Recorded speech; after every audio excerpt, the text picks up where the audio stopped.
Hi guys and welcome back to my channel Basics the Strong Roots. My name is Richa Yadav and today we will discuss some questions just like what is the difference between appreciation and depreciation, and why land and building appreciates while other fixed assets just like furniture and fixtures and machineries get depreciate and land and building appreciates. So, and the last item is why depreciation is a non-cash item.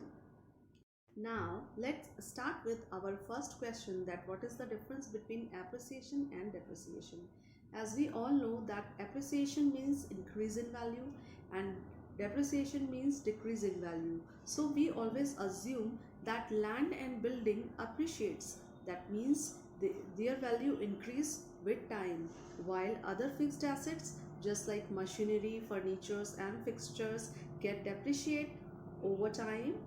So the appreciation means to increase in value for a company, and for us we assume that they are increasing in value. Appreciation says that the value is increasing. So for land and building the value is increasing, that is appreciation, and for other fixed assets the value is depreciating, that means it is decreasing by the time. Now let's start with another question, that why land and building appreciate with time and other fixed assets decrease in value with time. Why? But I would say that this statement is not completely true.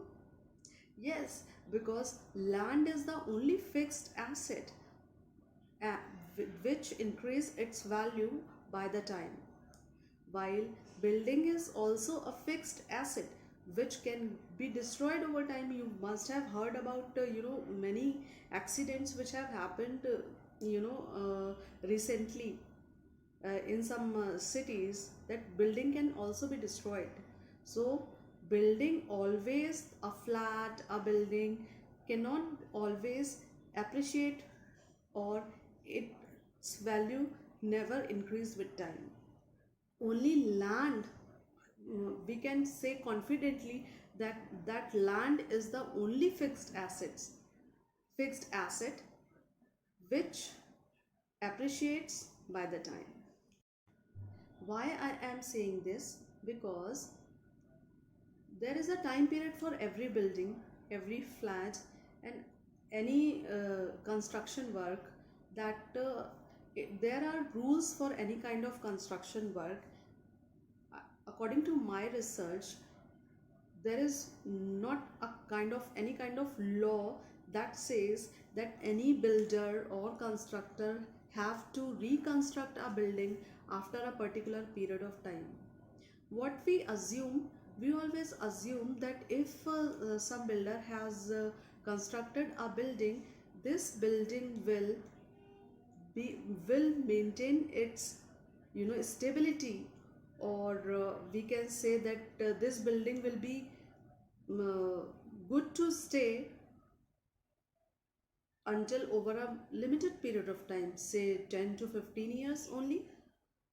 There are rules that the builder should recheck the construction of these buildings after 10 to 15 years, and if they think that the building is getting collapse, or there are some kind of damages in the building, then they can reconstruct the building. They will destroy the existing building, and then on the same land they will reconstruct the building.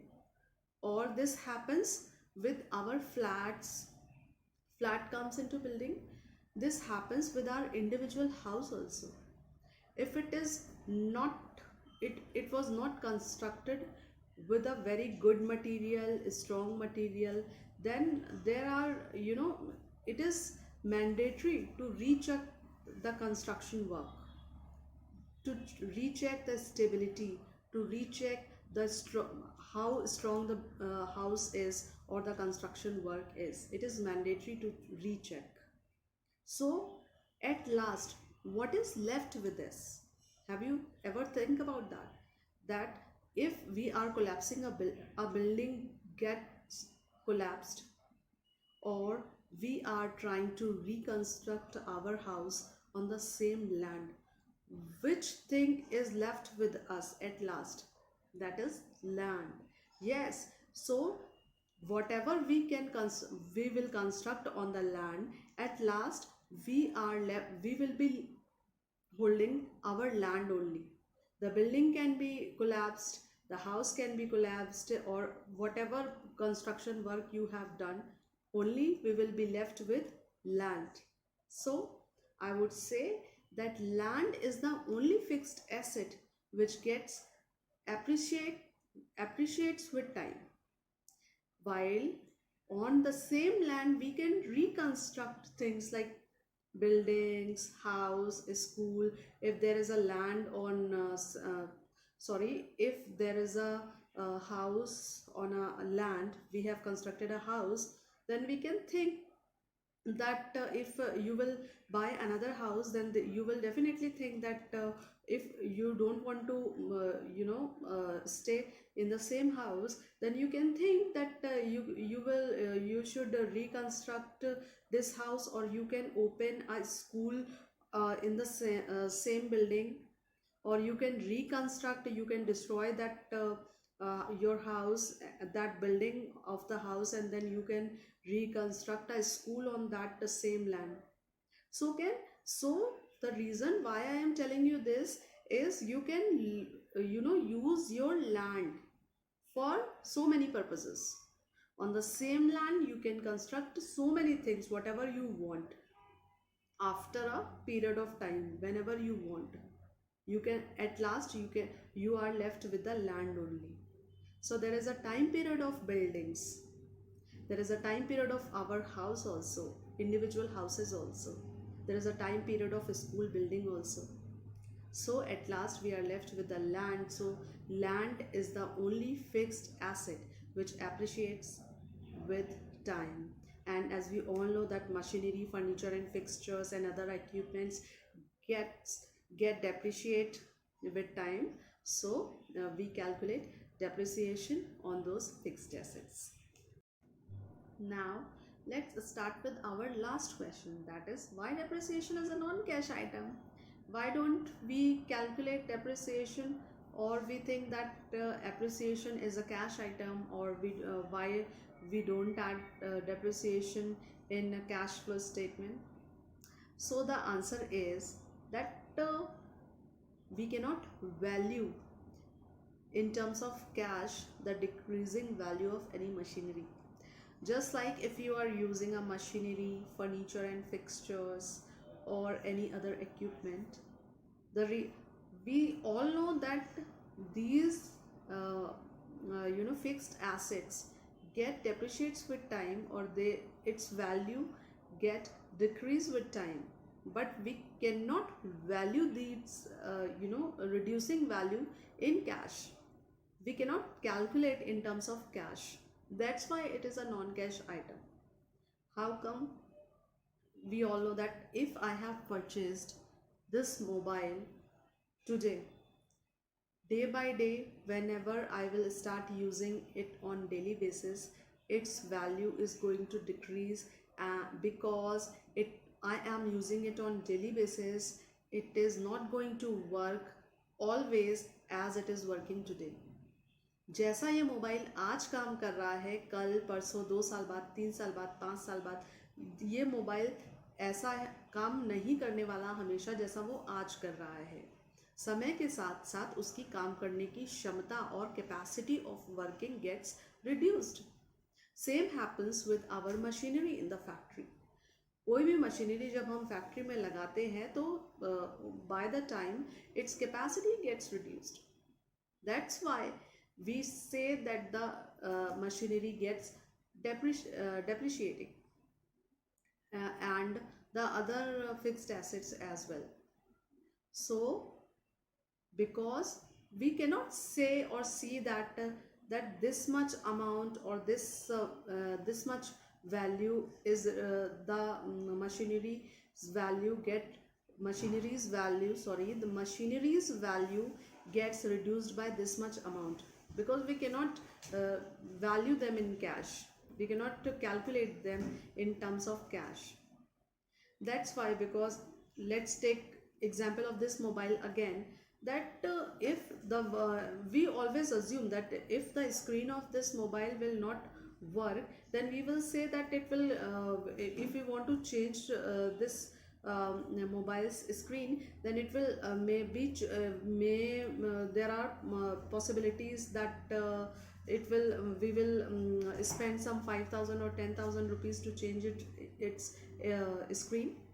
There are, you know, maintenance requirement for these assets, so we are also paying that. So for a machinery, because these are reducing its value and we cannot calculate it, if a machinery is providing slower production and it cannot produce those many items with how many it was producing in last 2-3 years, then we cannot calculate. We just assume that the value of these many items can be this much, and the machinery is not producing those much items now. So the capacity of working that particular fixed asset is reduced now, and that's why, and reason why companies only assume the depreciation percentage. The companies exactly, they don't know that how much depreciation in terms of cash they are going to calculate, or they are going to face by their machinery and other assets. But they only assume, and they draw a pattern that this machinery will reduce its capacity by 5%, 2%, or 10% over years. And by the time the companies write off their fixed assets by reducing its value with the amount of depreciation. The depreciation I have already explained to you people, and the companies reduced its fixed assets amount of depreciation year by year, and that percentage of depreciation is decided by the company, that this asset is going to be reduced by this percentage every year. So that is only assumption. They do not know exactly how much amount of depreciation is there. So I hope that you should understand now that how and why depreciation is a non-cash item, because we cannot value depreciation in terms of now, because the companies need to write off their fixed assets. They show depreciation as a in profit and loss account as an expense, because they need to write off their fixed assets and they have to show the accuracy of account. For the accuracy of accounts, the companies show the amount of the assumed amount of depreciation in the profit and loss account, and they reduce the value of machinery by that amount in balance sheet, and later they write it off by the time. So for the accuracy of accounts, the company show depreciation in the profit and loss account. So I hope you guys have understood these the answers of these questions, these three questions. That was, what is the difference between appreciation and depreciation, why depreciation is a non-cash item, and why land and building appreciate and other fixed assets get depreciate. So hope you guys understood these terms, and like, share and subscribe my channel, and don't forget to press the bell icon, because whenever you will press the bell icon you will get the notifications of my new videos. And also follow me on Instagram at Richa_basics for the notes of these videos whatever I have made. And stay safe, take care, bye bye.